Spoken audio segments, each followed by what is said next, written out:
Halo, selamat pagi semua. Assalamualaikum warahmatullahi wabarakatuh.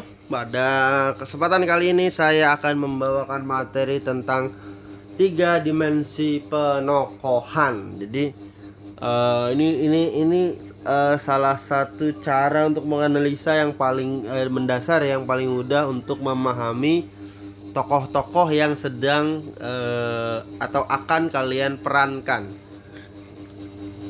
Dimensi tersebut adalah yang pertama dimensi fisiologis, yang kedua dimensi psikologis, yang ketiga adalah dimensi sosiologis. Nah, tiga dimensi tokoh ini berlaku bagi pertunjukan drama realis ya, atau yang berdasarkan kenyataan. Jadi kalau misalnya drama-drama yang surrealistik, misalnya ngomongin mimpi, misalnya ngomongin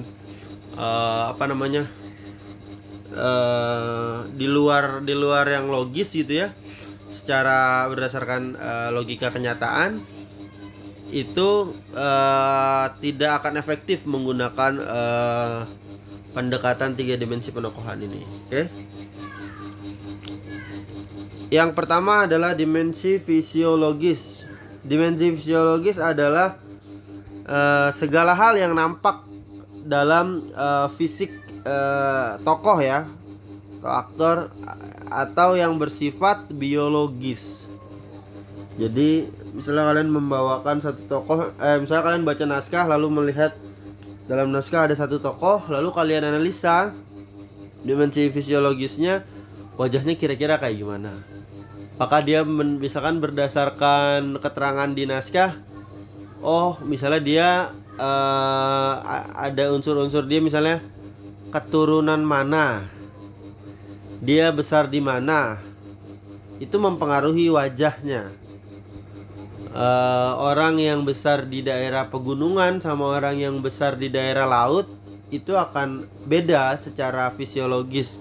Cara ngomongnya beda.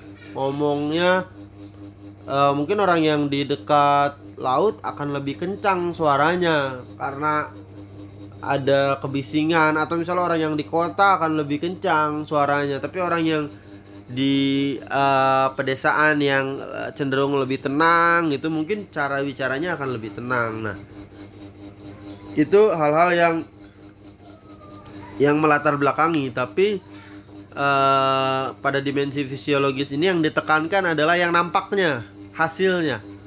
Jadi misalnya wajahnya seperti apa, suaranya seperti apa, lalu tinggi badannya, berat badannya, rambutnya seperti apa. Rambut ini kan berhubungan dengan selera pribadinya ya, berhubungan dengan psikologisnya ya. Betul, tapi dalam dimensi fisiologis yang ditekankan adalah fisiknya. Matanya seperti apa, cara dia melihat seperti apa. Lalu tanda fisik khusus, misalnya ketika apakah dia punya atau enggak gitu, apakah itu bekas luka, atau misalnya cacat tubuh, atau misalnya tanda lahir misalnya, atau apapun itu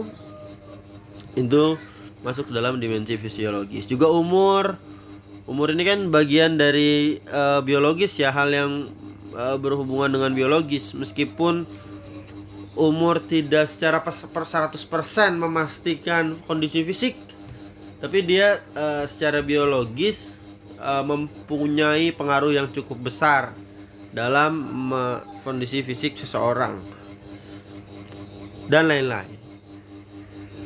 Selanjutnya, dimensi psikologis. Dimensi psikologis ini adalah, tahu psikologi ya, psikologi itu yang berhubungan dengan kejiwaan manusia, sesuatu yang tidak nampak, yang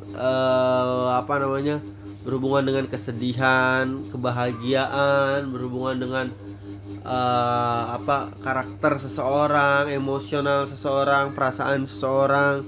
Nah, di sini saya definisikan sebagai segala hal yang bersifat psikologis atau unsur kejiwaan tokoh. Jadi kalau secara ekstrim tokoh punya gangguan jiwa, nah itu berarti dominan nih dimensi psikologisnya. Kalau yang tidak dominan itu semua orang punya dimensi psikologis, semua orang punya keunikan, semua orang punya sisi psikologis itu pasti punya. Nah, tapi apakah dia menonjol atau tidak? Itu ditentukan dari latar belakang si tokoh tersebut. Kalau misalnya tokoh tersebut memang punya gangguan kejiwaan, otomatis akan menonjol. Menonjol dalam arti dia tidak seperti masyarakat pada umumnya. Kalau yang tokoh-tokoh yang seperti itu cenderung lebih dominan sisi psikologisnya. Misalnya kalian membawakan tokoh yang gila, tokoh yang pokoknya secara kejiwaan dia memiliki kelainan, secara mental dia memiliki kelainan, dia tidak punya kesehatan mental. Nah, itu akan lebih spesifik, akan lebih dominan dimensi psikologisnya. Di luar itu yang umum-umum ya, yang bersifat bersifat wajar, umum di setiap orang, itu sisi-sisinya antara lain kepribadian, karakter, watak, emosional, dan lain-lain.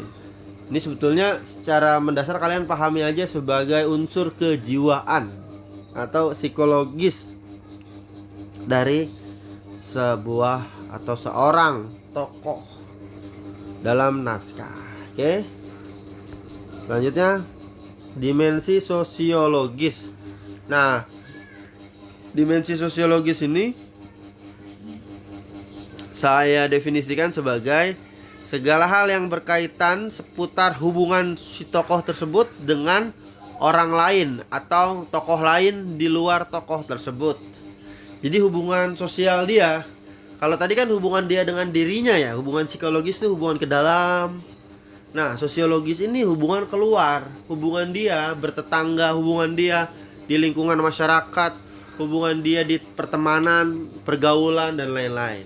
Nah, ini meliputi banyak hal, meliputi status sosial, meliputi tingkat pendidikan, meliputi pergaulan dia dalam lingkungan circle pertemanan, meliputi kemampuan ekonomi dia, meliputi kedudukan dia dalam masyarakat. Orang yang misalnya dalam masyarakat punya posisi sebagai Pak RT misalnya ya, yang paling dekat dengan masyarakat itu ya, dengan orang yang tidak memiliki posisi itu secara sosiologis dia berbeda. Karena dia meskipun itu terkecil lah, katakan dalam hierarki dia paling kecil misalnya, tapi dia diberi tanggung jawab. Nah, itu contoh yang kecil. Bagaimana dengan contoh yang besar? Misalnya tanggung jawabnya sebagai lurah, sebagai camat. Nah, itu pasti lebih beda lagi. Begitupun terus sampai apakah itu gubernur, menteri, presiden. Nah, itu adalah unsur-unsur sosiologis. Jadi kedudukan dalam masyarakat sangat mempengaruhi. Nah, ini nampaknya di mana? Nampaknya dia cara bicara. Cara bicara orang yang tingkat pendidikannya lebih tinggi dibanding yang tidak, misalnya, itu akan berbeda. Cara bicara tingkat pendidikan itu bukan hanya sekolah ya yang saya maksud, tapi betul-betul intelektualitas dia. Betul-betul apakah dia belajar, pembelajar atau tidak. Mungkin bisa aja dia sekolah tapi dia hanya mengejar ijazah gitu. Itu kan berbeda dengan orang yang memang punya intelektualitas yang tinggi meskipun tidak sekolah misalnya. Nah, dalam hal ini seorang aktor itu harus kritis melihat peran yang akan dibawakannya, harus jeli melihat tokoh yang akan dibawakannya, kemampuan ekonominya seperti apa. Orang yang miskin beneran sama orang yang pura-pura miskin beda. Lalu tolak ukur miskin itu seperti apa, orang disebut miskin kalau apa. Nah, itu mesti jeli. Apakah dalam lingkungan dia paling miskin? Bisa saja. Tapi misalnya dia tinggalnya di Perancis, tentu saja akan berbeda dengan orang miskin di Indonesia, misalnya begitu kalau kalian membawakan naskah luar gitu, naskah asing. Jadi ada hal-hal yang mesti jeli, mesti detail dalam melihat unsur-unsur dimensi-dimensi psikologis ini. Dan dia nampak selain dari berperilaku, dia nampak juga dari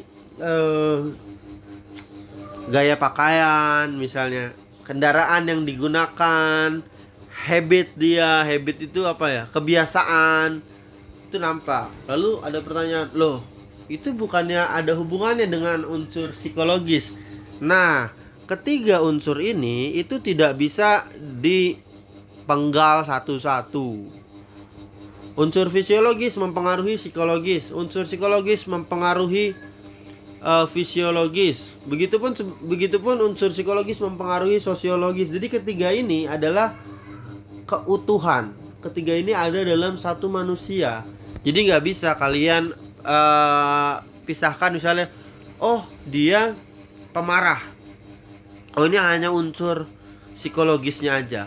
Belum tentu, bisa jadi dia pemarah karena punya trauma terhadap masa lalu, misalnya trauma fisik, dia punya cacat fisik misalnya karena kecelakaan misalnya, lalu posisinya dalam masyarakat misalnya dia adalah sebelumnya public figure, lalu karena kecelakaan itu, nah itu kan ada hubungan antara dimensi satu, dimensi psikologis, fisiologis maupun sosiologis. Misalnya sebelumnya dia adalah seorang aktor hebat, public figure, lalu dia mengalami kecelakaan, mendapatkan cacat fisik. Nah itu kan fisik tuh. Nah lalu kemudian dari peristiwa itu dia mengalami tekanan mental karena posisinya sebagai public figure itu bergeser atau sudah tidak seperti dulu lagi, tidak bisa beraktivitas seperti dulu lagi, tidak bisa menjadi public figure yang diidolakan banyak orang lagi. Nah itu kan unsur psikologis. Nah jadi ketiga unsur ini tidak bisa dipisah, tiga dimensi ini tidak bisa dipisah, maka dia satu kesatuan utuh dan saling mempengaruhi satu sama lain. Begitu. Terima kasih. Saya kira cukup. Kalau ada pertanyaan disilakan bisa melalui jaringan personal ya, di WhatsApp. Begitu saja. Terima kasih. Wassalamualaikum warahmatullahi wabarakatuh.